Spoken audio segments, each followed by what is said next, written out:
就延續呢一個主題。今日咧，我哋咧就有更加精彩嘅一個內容，就帶俾大家。咁呢個內容咧，可能同你哋咧有啲關係嘅喎。我唔知道大家咧有冇睇過卡通片？有卡通片裏面咪有好多機械人嘅，係咪啊？呢啲機械人咧好高大嘅，有好多能力嘅。咁但係呢個咧係故事之中嘅機械人啫喎。實際上現實之中嘅機械人又係點樣嘅咧？點樣去構造？點樣去做？我可唔可以做一個機械人咧？唔係你做機械人，而係製造一個機械人，又得唔得咧？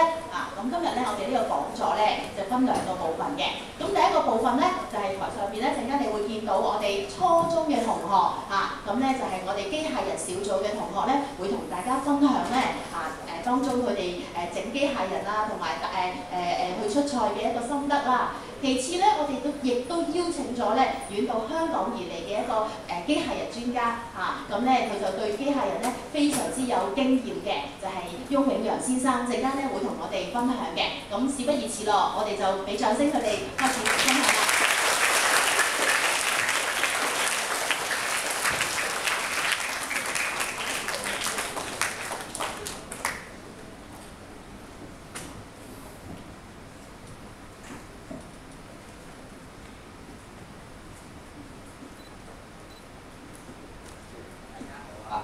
我哋呢組水底機械小組入邊嘅 PCRM， 我係呢一組嘅 CEO 劉安俊。我係何俊軒，我係負責電子嘅。我係一個負責防水控制同埋財務。我係盧偉傑，負責防水同控制。我係鄭永林，我係黃曉威，我係黎子欣。我哋三個咧負責外形結構嘅。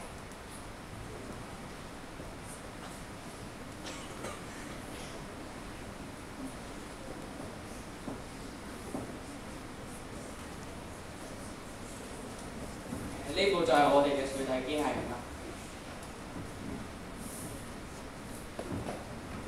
首先我哋講下我哋水底機械人平時係做咩？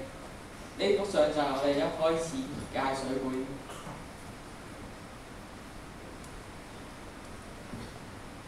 我哋仲有機會去香港參加水底機械人嘅工作坊。呢個就係其中一次去香港理工仔嗰個防水 camp。咁呢個咧就係我哋嗰個製造員咧，就喺度整緊啲浮波嗰啲啦。咁嗰個機械人牌一落嘅時候，即刻沉咗落去啦。咁然之後咧，當做好晒嗰個機械人之後咧，就要去試水啦。咁試完水就睇下仲有啲咩改善嘅地方。咁頭先都有提到話試水啦，咁我哋都會跟應翻呢個比賽嘅需要去做一啲嘅場地，咁俾個機械人去練習啦。咁呢兩幅就係我哋自製嘅防水 cam 啦，亦都即係要去測試下佢防水咁。咁我哋喺4月嘅時候咧，亦都去咗香港嗰邊參加個亞洲區嘅水底機械人賽事啦。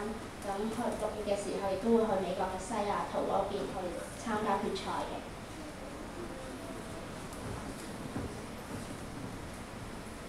咁頭先亦都提到，我哋4月就去咗香港比賽啦。咁呢張相咧就係我哋比賽之前去 safety check 嘅。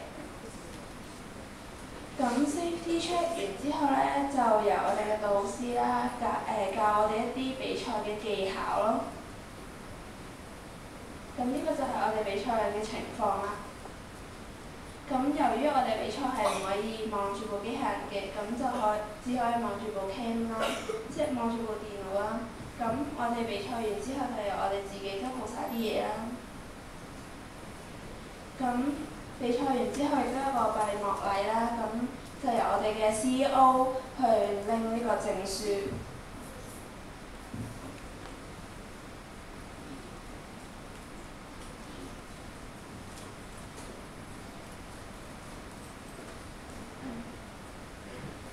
我哋呢個 ROV 其實係設計與科學嘅其中一個課外活動，而設計與科學係今年先增加嘅課程嚟嘅。呢個課程比平時班唔同嘅地方就係因為佢多咗動手嘅機會啦。平時我哋就係書本度學完啲知識，但係冇乜嘅機會會實踐，但係今次嘅設計與科學嘅課程係會學完書本上嘅知識，仲會實踐添。設計與科學嘅課外活動除咗 ROV， 仲有青科同 ICE。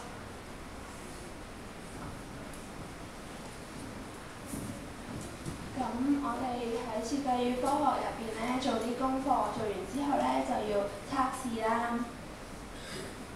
咁除咗測試之外咧，我哋仲要畫一啲設計圖啦。呢幅咧就係我哋設計班所設計嘅支架大橋。咁呢個就係我哋嘅 CEO 啦，呢個咧定咗一個工程車之後嘅相。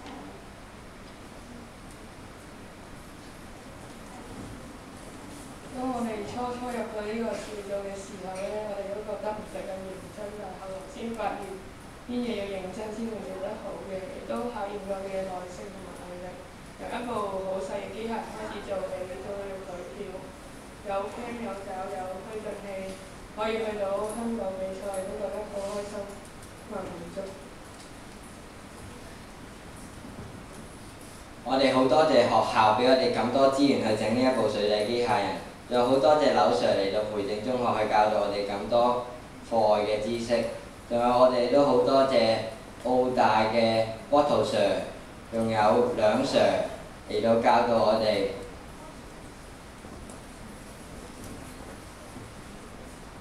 我哋亦都好多謝阿 Kit 阿強同埋阿頭幫我哋好多。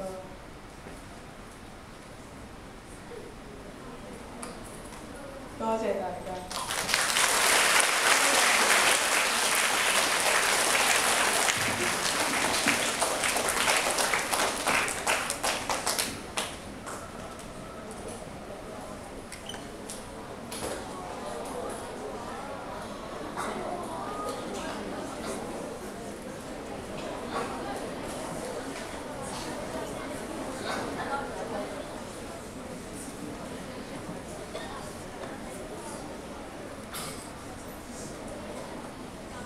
喂，閃開。好啊。咁大家好啦，我哋就係澳門培正水底機械人研究小組。咁咧我哋咧就係、我哋嘅編制叫做 Team Unlimited。咁咧我咧就係呢個組嘅組長我哋係 CEO 啦。咁我係嚟自高一望班嘅曾學維。各位初三順翻程路邊，我係負責機械結構同埋場地。我係初三外班嘅陸秀華，我都係負責防水同埋結構。我係嚟自初三外班嘅梁家澤，我係負責軟件設計、有講負責電子。我嚟講初三我係負責硬件設計。咁我哋嘅小組咧就係專係做可能係學習咁樣點樣去整水底機械人啦，同埋去整一個水底機械人出嚟就去參加比賽嘅。咁呢個咧就我哋嘅水底機械人 Number Dreams。咁咧我哋就喺今個4月中咧就去咗香港嗰邊咧，就參加咗水底機械人亞太區挑戰賽嘅。咁就好榮幸啦，咁我哋就可以攞到一個參賽機會啦。就可以喺6月中咧就可以去美國西雅圖嗰邊咧就參加世界性嘅挑戰賽嘅。咁而家就先有請我哋嘅張力琪同學去介紹下呢個機械人啦。咁我哋呢個機械人咧有個特色咧，大家有冇玩過用呢個 PS2 手掣玩過機械人？因為大家都好熟悉呢個啦。咁我哋咧就係用呢個 PS2 手掣咧去控制一個神啊。咁呢個就係我哋最大嘅特點啦。同埋你有冇覺得呢一架我哋嘅水底機械人又好型咧？呢個我哋打咗好多分嘅推介。如果第日你哋可以入到呢個班咧，你都可以設計啲更好玩嘅嘢出嚟嘅。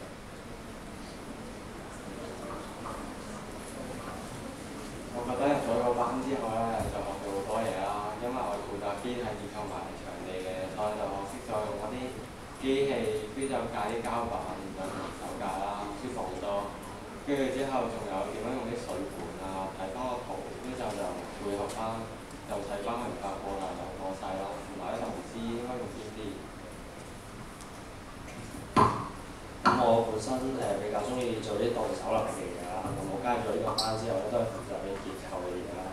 咁我過程中我要學識用好多唔同工具啦，去整啲部件啊、機械譬如呢啲啦，咁同埋你可以砌佢啦。咁嘅過程都好有趣嘅，如果大家有興趣，我都可以加呢個班。參加呢個班，我學到好多嘢啦。好似響對科學，即係科技呢個世界嘅知識亦都增長咗好多。喺網上嘅教學之下，都學識咗點樣寫 program 啦，點樣即係團結即係分工合作。咁同埋好多謝學校大力嘅支持，令到我哋可以製造到設計到呢部機械人出嚟，同埋多謝老師。咁我喺上呢個機械人班嘅過程之中咧，我學識咗呢個焊接啦，同埋電腦嘅設計。其實我都係一個比較中意動手嘅人嚟嘅，咁我花咗好多時間去學呢點樣去焊得好一啲啊，點樣去設計個電腦設計得完整一啲同埋實用一啲。咁佢基本上呢個班俾我最大嘅得益處咧，其實就係我學識咗點樣同人哋去合作，點樣可以透過呢個團隊精神去令到我哋工作更加好。咁咧我身為呢個組嘅 CEO 啦，咁咧我都係其實咧喺個課程裏面咧，其實我都學到咗點樣去組織啦，或者去統籌一個 team 嘅。咁如果各位同學咧有啲係可能係對科學啊，或者可能對機械人有興趣，或者覺得自己咧動手能力非常好嘅話咧，咁我就建議你參加呢個班啦。咁我哋就會喺暑假咧就會係有一個水力機械人嘅基礎班，就歡迎可以大家同學可以過嚟參加下。咁我哋嘅演講喺呢度啦，多謝各位。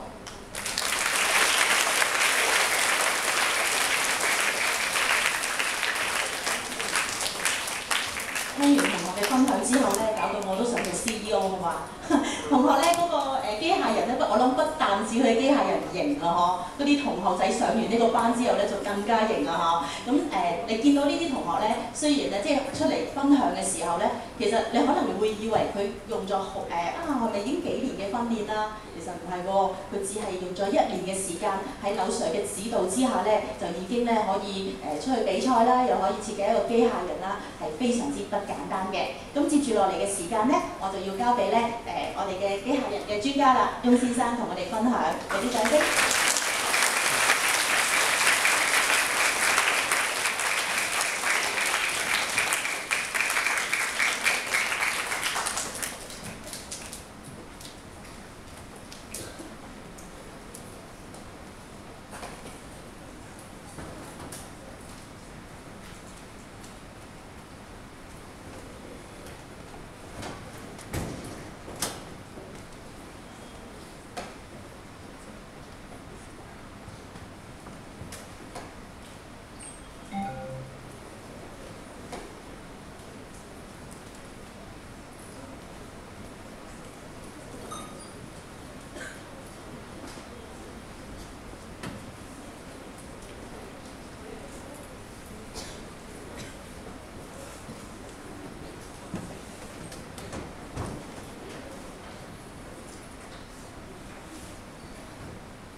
各位老師、各位同學，大家好。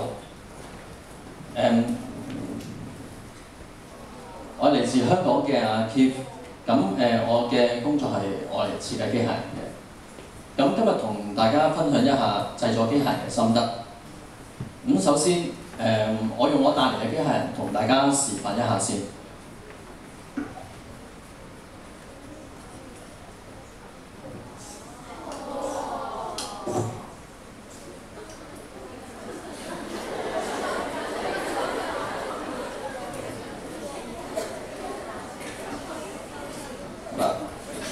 機械人可以同大家打下招呼，咁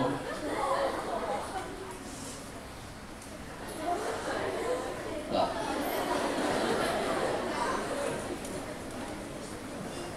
做一做熱身運動啊！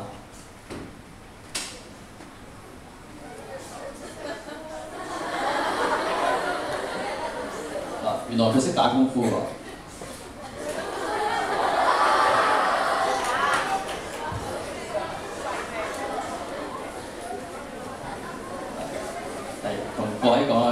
先，鞠躬。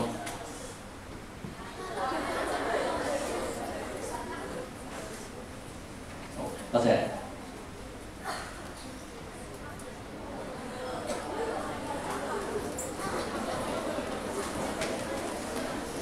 好啦，有邊位同學仔想學做機械人？哇，咁多嘅！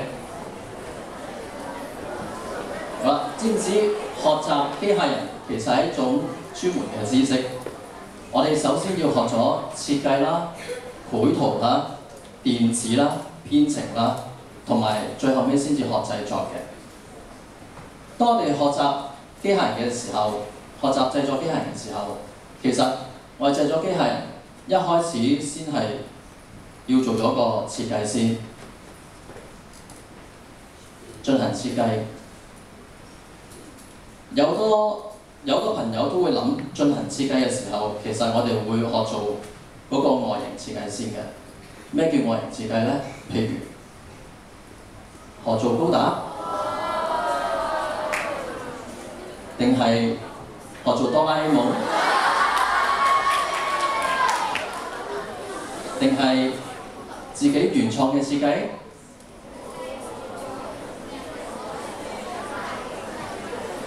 但係原來我哋學習設計，除咗學習外形嘅設計之外，呢個世界上面好多樣嘢仲係關設計事㗎。例如電腦嘅設計、程式設計同埋機械嘅設計，呢幾樣嘢都係設計嘅一種嚟嘅。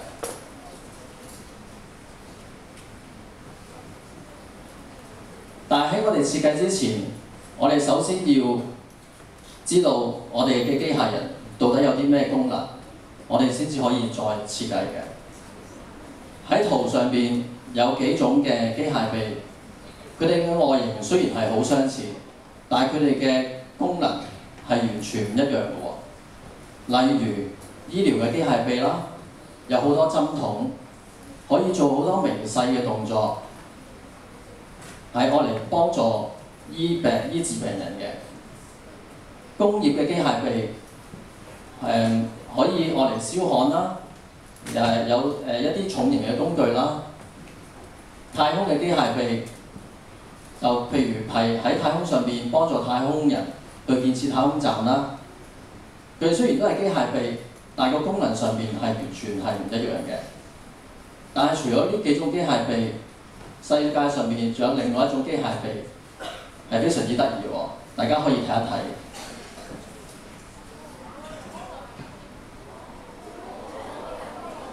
大家知唔知呢個係咩機械臂？知唔知佢搬緊啲乜嘢？其實呢一個機械臂係愛嚟做朱古力嘅喎。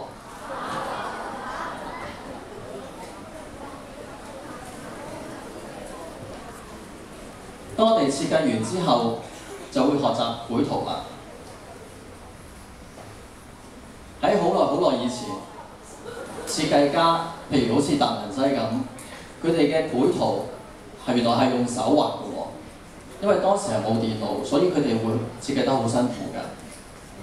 但係到今時今日，我哋嘅繪圖已經係用 3D 喺電腦裏邊畫㗎啦，所以我哋有咗電腦嘅幫助，我哋嘅設計就會變得比較容易啦。我哋仲要學習電子知識。電子依家嘅電子其實係用一啲微型嘅晶片去控制我哋嘅機械人嘅。當呢個微晶片發出咗一個信號之後，我哋嘅機械人就會識喐㗎啦。我哋仲要學習一個電路嘅設計啦。但係原來我哋學習電子嘅時候，我哋會發覺有好多組件嘅喎，例如摩打啦、感應器啦。呢個世界上唔係淨係得一種摩打嘅喎，同埋唔係淨係得一種感應器嘅喎，又係好多種嘅。咁我哋首先要認清楚，到底我哋要係控制邊一種摩打、邊一種感應器，我哋先至可以知道個電子線路到底點樣接駁嘅。我我哋學習完電子之後，就會學習編寫程式啦。咩叫編寫程式呢？原來電腦語言係用好多嘅信號組成嘅，佢輸出嘅時候通常都係101010咁樣輸出，即係好似呢個底色咁樣，全部都係1010嘅。呢啲就係電腦語言嘅一種嚟㗎啦。原來同學仔成日玩嘅遊戲機都係愛嚟編寫程式，係編寫程式嘅程式員係寫出嚟嘅喎，包括手機遊戲啦，都係程式語言嘅一種嚟嘅喎。好啦，有一個問題，同學仔有一個問題，到底係編寫程式嘅人叻啲啊，定係玩呢個手機遊戲或者電腦遊戲嘅人叻啲咧？大家可以諗一諗先，最後呢個會揾2個同學仔嚟問嘅。其實手機遊戲同埋呢個機械人嘅程式，其實大家都好相似㗎。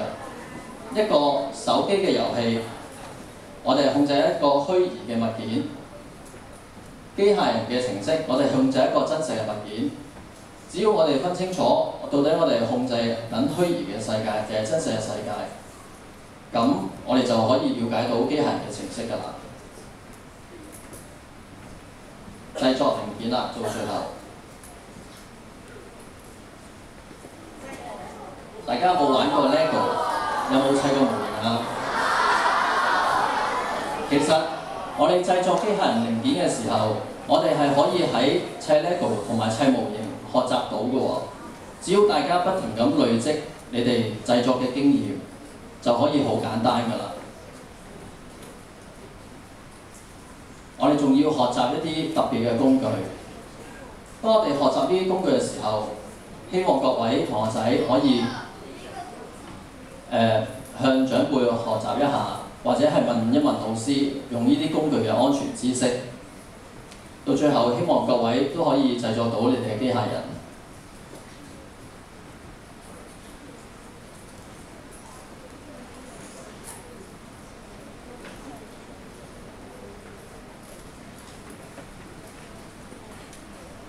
好啦，問翻頭先個問題，到底係呢個設計程式員叻啲啦，定係呢個玩遊戲嘅人叻啲咧？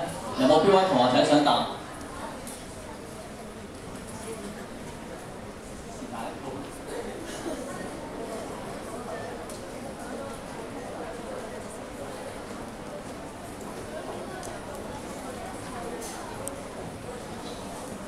設計程式員，因為如果佢設計到啲玩者去玩啊嘛。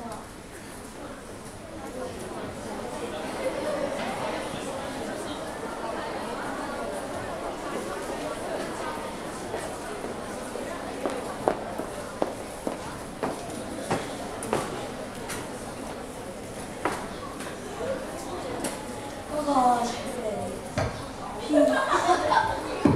個程式者咯，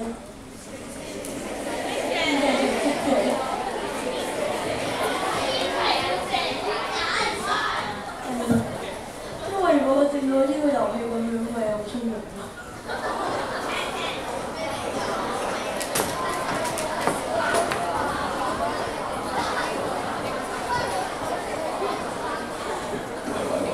係，多謝兩位同學仔啊！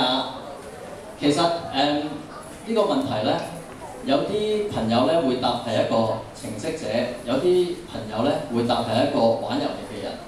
但係其實呢一個問題係冇答案㗎，因為希望大家係喺日後大個咗之後，自己去揾一個真實嘅答案。到底你係想做一個編程嘅人員啦，定係中意玩遊戲嘅人呢？好，係啦，呢度有2本雜誌，希望送翻俾頭先答問題嗰2位小朋友㗎。好，多謝各位。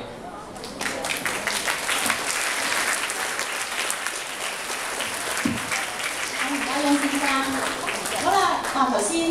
常之精彩嘅一個介紹嚇，見到同學咧，見到呢個機械人出嚟咧，原來識打招呼嘅嚇，識得打武功嘅嚇。你覺得你哋自己識唔識？可唔可以做到一個機械人出嚟啦？可唔可以啊？好嗱，咁咧一直以嚟咧，好啦，我哋1連2週咧，都係喺呢一個會場裏面咧，都聽到咧關於創新科技嘅講座，係咪？咁大家唔知大家同學咧有啲乜嘢嘅體會嚇？有好多同學咧，佢可能心裏面喺度諗啊，呢啲創新科技，呢啲機械人對我嚟講好似高不可攀喎，好似好遙遠嘅事喎，唔係我嘅喎，係咪啊？會唔會有咁嘅感覺啊？唔係嚇，已經有同學話唔係，楊主任唔啱嘅，非常之好啊！大家都好有悟性啦嚇。其實咧，我哋講嘅科學，我哋講嘅科技，其實最主要嘅第一步係要解決乜嘢咧？係解決我哋人類生活嘅問題，令到我哋嘅生活點樣變得更加美好。正如頭先翁先生介紹嗰個機械臂咧，你會見到設計咗個機械臂之後，係咪淨係愛嚟玩咧？係咪淨係卡通片嗰度打人啊咁樣咧？唔係咁簡單嘅啊！喺醫療上面，佢可以幫到一啲嘅醫護界嘅人士，去可能做一啲嘅手術啦，係咪啊？喺工業上面嘅或者喺其他嘅方面嘅，都可以令到我哋嘅生活咧變得更加美滿。我想問下大家，在座嘅同學，你覺得你有冇創新科技嘅頭腦？有冇？有。點解我咁講？猜唔猜得到點解我咁講？大家有冇留意上個禮拜開始，大概星期5咁啦，喺 H 座嘅樓下嘅壁報板上面，你見到啲乜嘢嘢？見到乜嘢？冇錯啦，呢一塊壁報板咧，正好引證咗我2個好重要嘅信息。小5、小6嘅同學絕對有能力喺創新科技上面去發展嘅。第二，科技係解決第一步係解決人生活嘅問題。嗰度咧就係我哋今年度咧青少年創新科技大賽咧獲獎嘅同學嘅一啲作品嚟嘅嚇。知唔知道小6嘅同學啊，在座小6都基本上都係小5、小6嘅同學㗎啦。張同學設計嗰個係乜嘢嚟㗎？攞到優異獎，有冇睇過啊？有雨棚嘅巴士可能而家大家都知道，可能而家春天啦，係咪？夏天有暴雨就將會到咧，又有颱風啦。成日咧，我哋會搭巴士嘅喎，咁搭巴士嘅時候咧，有冇留意到會濕身啊？會濕到哇點算咧嚇？於是咧，同學咧就設計咗啦。搭巴士嘅時候咧，落車撳一個掣，跟住咧就會有一個棚咧伸到出嚟，咁就可以咧令到我哋咧唔會濕身啦。唔知張同學呢個概念咧係咪嚟自於我哋咧喺沙池嗰度咧？我哋咪有個棚嘅，我哋可以其實咧入嚟學校咧，第日你哋去到 C 座中學嗰邊咧，我哋其實唔使濕身嘅喎，我哋就一直入校門口，一直行到 C 座嗰度咧都可以，因為有嗰個棚啦唔知係咪呢個激發到佢嘅創作嘅一個意念啦。第二個咧，小5嘅同學啦噃。唔知係咪最近咧電視咧成日都咧有啲美食節目咩烹飪節目係咪啊？唔知係咪因為咁樣咧，於是呢個係李同學於是就創作咗一個防彈遊戲咩叫防彈遊戲？炸嘢嘅時候咧，可能佢好好母親節就嚟好關心媽媽咁咧喺嗰個廚房炸嘢嘅時候咧，驚炸親隻手喎，於是咧佢咧就設計咗一個咧防油嘅一個炸氣啦就令到咧即係喺廚房工作嘅人咧就會唔怕彈親隻手啦咁除咗呢2個之外咧，仲有好多嘅喎，譬如好似走火梯煙霧警報器創新負重背包啦，節能感應風扇啦，顏色紙張分類機啦，仲有推踏式嘅抽屜、音量統一過濾器、太陽能滾動式清潔玻璃器，仲有健康飯盒、太陽能嘅向日葵，仲有姿態嘅糾正器。我頭先所講嘅全部都係在座嘅同學設計嘅作品，俾啲掌聲自己啦！原來大家咧都係有呢個條件咧，可以發明好多令到大家嘅生活變得美好嘅一啲科技嘅。好啦，咁頭先咧我介紹咗而家現有你哋喺呢個基礎之下就發展一個科技。咁頭先有聽到哥哥姐姐同埋翁先生所介紹嘅一個機械人嘅一個課程，大家想唔想？頭先我見到好熱烈喎，個個都舉手喎，想咧我有興趣係咪啊？好啦，時間就到啦先小六先因為小五嘅同學咧，下一年小六嘅時候再嚟升上中學嘅時間咧，我哋就有一個嘅課程咧可以幫到大家。正如頭先我哋知道嘅先生所介紹嘅，原來製作一個機械人咧，唔係就咁話揸住個機械人就係咁簡單。裏邊記唔記得包括有邊5個元素？睇下有冇留心聽先。有設計，有繪圖，有電子，有編程同埋有製咗非常之好。我哋嘅同學咧都係留心去聽呢個講座嘅。好啦，咁咧其實我哋喺初一而家由今年度開始咧，其實喺我哋初一、初二嘅年級裏面咧，我哋就開咗一個班嘅。咁我想問下你哋小學而家咧嘅班咧，能夠接觸科技嘅，能夠接觸機械人嘅係邊一個課？知邊一堂課咧？機械人堂你哋有機械人堂嘅咩？可能係常識係咪啊？中英數常識係咪啊？常識會比較多，可能涉獵一啲科技嘅嘢。去到初一二咧，我哋嘅常識咧，唔知大家可能好期待中學啦。去到好啦，安靜啦去到咧我知道大家好興奮去到初一咧嘅時候咧，常識科咧基本上佢可以分成文史嘅、歷史地理仲有我哋講嘅科學咁而家咧我就想介紹一下我哋嘅課程。喺科學裏面咧，我哋亦都會分成2個班嘅，一個咧就係科學班平時嘅班啦，另一個班咧就係叫做咧設計與科學嘅課程如果同學對於剛剛嘅動手嘅科技係有興趣嘅話咧，不妨去參加呢個班。呢個班係乜嘢咧？大概咧就20個人左右嘅唔多人主要咧係包括既然個名就係設計同科學嘛。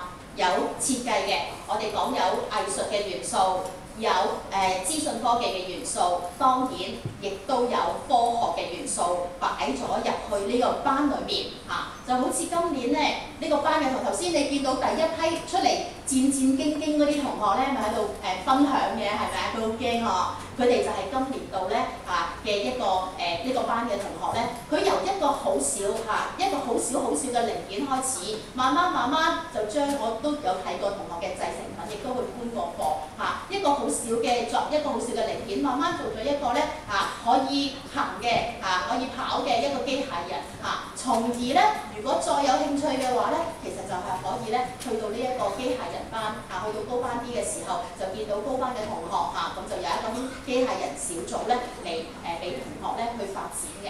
咁所以如果有興趣喺呢一方面去發展嘅同學，呢個班咧比較同平時嘅班有咩唔同嘅咧？呢個班咧就係理論同埋實踐咧就擺埋喺度嘅。即係如果你覺得我嘅興趣係動手好多嘅，因為頭先我見到有啲同學咧之前咧佢都係好活潑嘅可能咧好中意打機嘅咁好啦。而家咧我哋就將打機嘅元素咧就將佢擺翻喺課程上面你見到個手掣都係你哋成日都見到㗎啦咁佢就將好多嘅時間咧就擺咗喺設計機械人上面，而從而咧令到佢咧喺呢一個嘅即係喺呢一個嘅方面啦呢個發展方面咧對佢係有好大嘅幫助，同埋最緊要佢係有興趣嘅。咁所以在座嘅同學咧小六嘅同學喺今個禮拜咧就會有老師咧就會俾一個意願表大家咁就會填一下你想唔想入呢個班當然大前提之下咧有2樣嘢嘅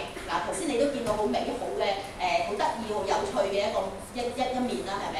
但係有2樣嘢要大家要注意嘅咁小五嘅同學都聽下，因為未來咧你就可以咧向住呢個方面，你呢一年咧未來小六嘅時候你可以做下準備先啦咁第一樣嘢咧就因為呢個班咧只係如果係初一嚟講咧，我哋初一有5個班，咁開呢個班咧只係2個班嘅啫咁每一班咧就係得20人左右，咁所以咧，你哋去先呢個禮拜咧係一個意願表俾咗我哋之後咧，學校咧都會做一個篩選嘅。如果即係喺無論邊個方面啦，我哋都要篩選未必一定話真係完全能夠可以入到呢個班嘅。咁同埋呢個班咧同奧數班咧係分開嘅不過如果你都係奧數嘅同學，你又好想嘅，你不妨都可以填。但係最後咧我哋都之後學校咧都會安排翻嗰個同學嘅名單嘅呢個第一。第二，凡係學習咧，你見到一個咁美好嘅成果咧，背後需要乜嘢？努力同埋汗水。呢個班一啲都唔容易。我先話俾你聽，如果我話俾你聽呢個班好開心㗎，好簡單嘅，我呃你嘅啫，有主任呃你嘅呢個班咧，其實除咗喺正常嘅課堂之外，好多時候嗰班哥哥姐姐咧，基本上係放咗學之後4點幾或者補完習之後，你睇翻機械人室咧，佢哋仍然喺嗰度咧不斷咁樣喺度將佢嘅機械人咧去修繕。甚至乎咧放假我哋有好多假期嘅時間，無論係聖誕假復活假未嚟緊嘅暑假可能同學咧都會花咗好多嘅時間咧喺呢一方面。所以你去真係要諗住要選讀呢個班嘅時候，你唔會諗住係輕鬆嘅你係諗住咧背後，正如頭先同學講得好多嘅要努力嘅要有汗水嘅。結果非常之甘美嘅，正如呢一班同學啱啱過去嗰1個月咧去咗香港嗰度比賽非常之幸運，佢可以咧攞到代表資格去參加乜嘢咧？佢其中一個主辦單位咧係美國嘅太空總署其中一個主辦單位，佢哋要去美國去參加水底機械人嘅比賽咁所以咧呢一個咧亦都引證到我哋嘅努力咧係會得到成果嘅咁所以咧同學經過呢2個禮拜嘅一個講座嘅分享咁我好希望咧藉住呢一個嘅講題啦無論係機械人又好無論係一啲嘅其他嘅科技嘅創作都好，同學唔好怕唔好驚，原來呢一啲設計都係嚟自於我哋嘅生活，好嗎？咁我哋今日咧嘅講座咧就到呢一度為止，我哋再一次掌聲多謝老師。